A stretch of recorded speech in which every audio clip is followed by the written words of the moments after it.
Oke. Oke, ini untuk yang B-nya ya, Pak? Ya. Oke.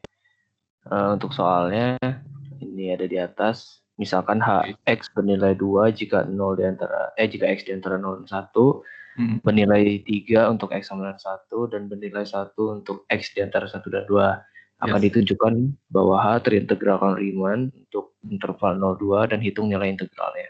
Oke. Gabriel, punten di hide dulu yang itu menghalangi. Oke, Pak. Nah, oke. Jadi kita pilih L-nya itu 3, dugaan nilai integralnya. Pertama kita ambil sembarang epsilon positif, maka akan dicari delta. Oke. Sehingga untuk setiap partisi berlabel P dot dari 0,2 dengan normnya kurang dari delta berlaku jumlah Riemann-nya kurang dari 3 mutlak kurang dari epsilon. Oke.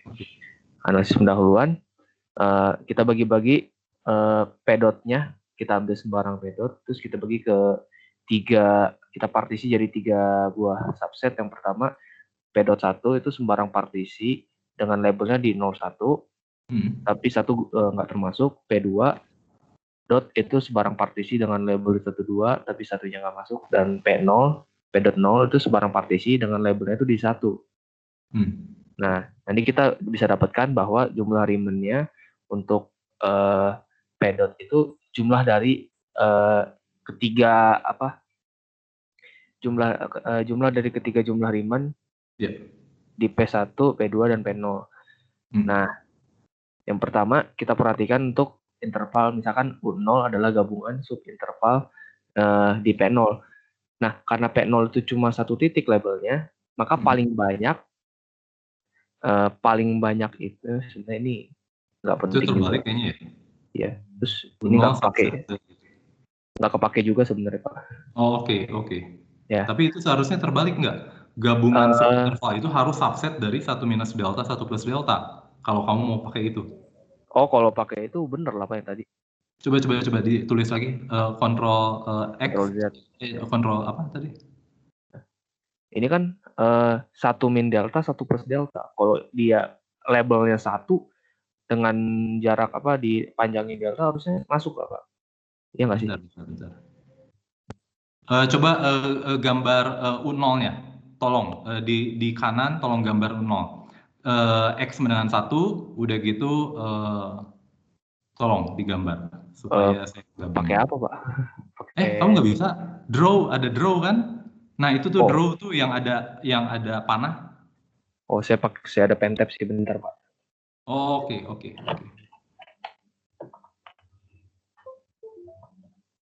Oke, bisa gambar. Yes. Jadi gambar gimana Pak? Gambar sumbu X-nya, oke. Setelah gambar sumbu X-nya, X sama dengan 1. Ini 1. Tandain X sama dengan 1. Ketinggiannya berapa? Ketinggiannya ketinggian di ininya maksudnya Pak? Ya, ketinggian di X sama dengan 1. H1 berapa? 3. 3, ya titik 3 gitu. Titik aja. Nggak usah tinggi-tinggi lah. Oke. Gitu ya. Misalkan saya punya norma partisinya setengah aja ya. Norma partisinya setengah. Jadi saya bisa punya interval.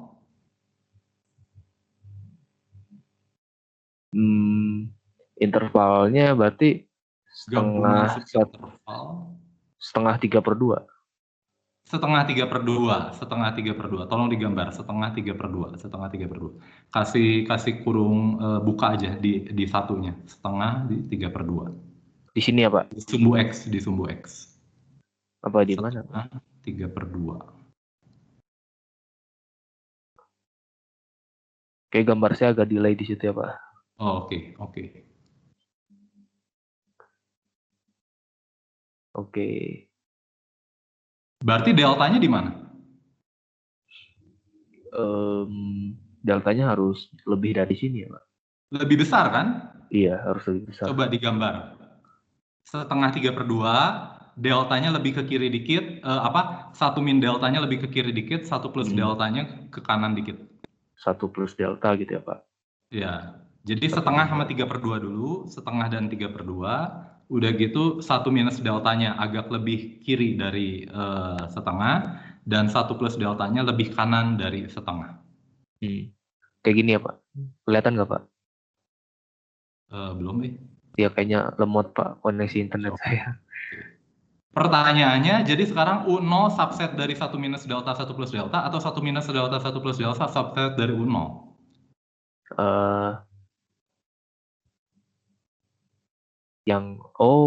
Iya kebalik bener Pak. Jadi jangan lupa Gabriel, setiap kali kamu menulis itu kamu harus punya gambaran di pikiran kamu, ini itu ngomongin apa. Oh iya Kalau kebalik enggak, ya? rada susah. Harusnya ini plus minus ya Pak, saya kebalik. Ya, harus hati-hati ya. Tapi menurut saya oke lah, nggak masalah. Tapi Harusnya yang dibalik ya teman-teman Pak? juga gitu ya, harus kamu punya gambaran, kenapa ini 1 minus delta 1 plus delta dari U0. Ya kamu bayangkan U0-nya itu kira-kira apa? Gabungan subinterval di P0 dot yang tag-nya 1. Oke, jadi yang paling besar apa? Yang paling besar tentunya di P0-nya itu adalah apa? P0-nya itu tentunya adalah, paling besarnya itu adalah 1 sampai tag-nya 1 sampai 1,5, dan jadi paling besar P0 dot-nya itu adalah apa? Itu adalah 3/2 sampai setengah sampai 3/2. Itu P0 dot yang paling besarnya. Kalau saya ambil norma partisinya setengah ya. Nah, kalau 1 minus delta 1 plus delta lebih gede lagi, karena deltanya itu harus lebih besar dari norma partisinya. Ya, oke. Terima Saya kasih. kebalik. Terus. Nggak apa-apa, nggak masalah. Kalau nggak Justru kepake ketika juga. kita salah, kita lebih banyak belajar daripada ketika kita benar. Ya, saya tandain lah ini nggak kepake gitu. Ya oke, nggak kepake, oke, tidak masalah. Ya, Nah, terus ini? yang kepake itu kan kita punya, kalau misalkan ada dia kan di P0 itu labelnya di 1 titik, maka Yes. paling banyak cuma 2 interval yang bisa di dalam P0. Iya. Dan intervalnya juga lebih pendek dari delta kan sebenarnya? Iya, dengan Ya, lebih pendek dari delta. Jadi panjang interval totalnya 2 delta, bagus sekali. Paling panjangnya 2 delta.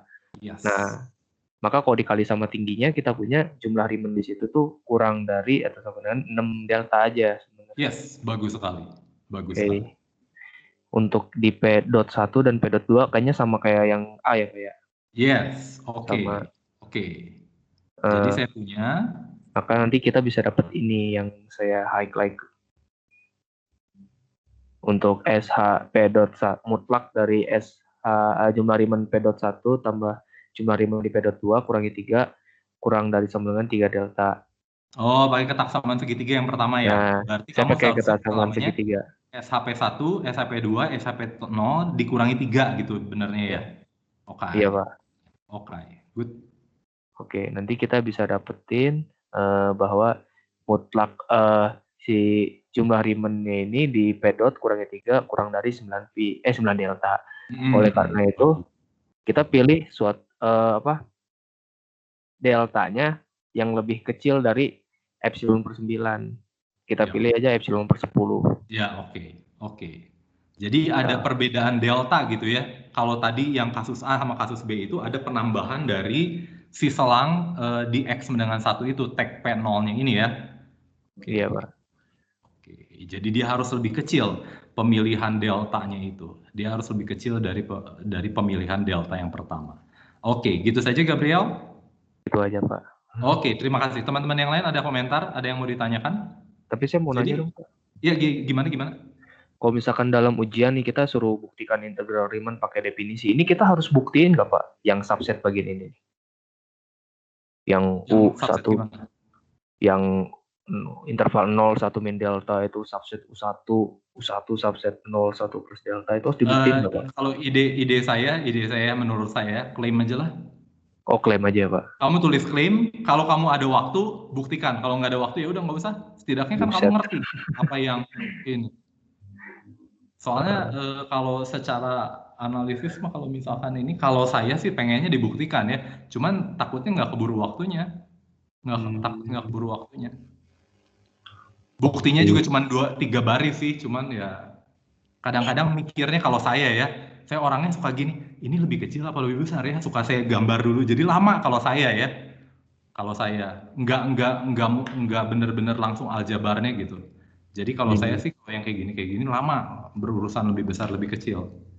Jadi ya kalau saya sarankan berdasarkan pengalaman saya, mendingan itu diklaim saja. Klaim bahwa 01 minus delta subset dari U1 subset dari 01 plus delta. Akibatnya saya punya itu. Menurut saya itu lebih oke. Oke. Terima kasih Gabriel ya. Yang lain tidak ada pertanyaan? Pernyataan?